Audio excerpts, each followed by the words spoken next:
When a violent crime occurs, KCPD's primary focus is solving the crime and bringing the perpetrators to justice. However, you should know that we also have a victim advocate. Each violent crime leaves in their wake many victims, often destroying families, neighborhoods, and even communities. KCPD's victim advocate, Jennifer Miller, provides the liaison between KCPD and those affected. Every homicide victim leaves family members and other loved ones behind.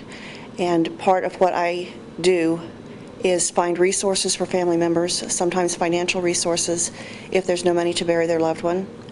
A lot of times it's counseling that they need, and it is trauma counseling as opposed to grief counseling. There is a difference. But mainly what I do is find referrals and resources for the people who are left behind. This is actually not part of the official homicide investigation. It is something that our department does, number one, because it's the right thing to do. Number two, we're mandated by the state to provide the information. But when I sit down and speak with victims' families, it is about what their needs are as far as coping with this, letting them find whatever their new normal is going to be. It has nothing to do with questioning or asking about what happened to the loved one as far as the investigation goes. The state mandates through a statute that law enforcement agencies are required to inform victims of their rights, what resources are available to them. That same responsibility is also true for prosecutors' offices and other agencies, but for our KCPD as a law enforcement agency, we are required to do it. I've been the victim advocate for our department for 20 years. I do have a passion for this. As I've gone through the years, I have attended seminars, I've attended trainings, I take any training I can. Laws change, the way people look at things change.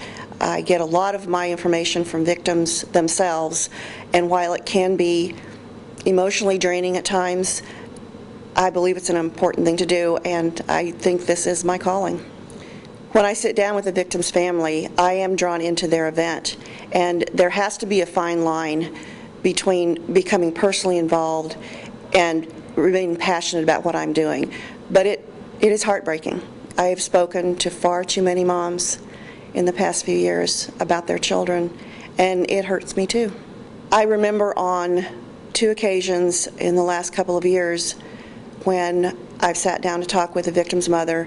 She was extremely matter-of-fact about it. She was upset and crying, but she was almost matter-of-fact about it. And in our conversation, she told me that this was her 3rd son she had buried as a result of a homicide, and with the other mother, it was her 2nd son she had buried as a result of a homicide.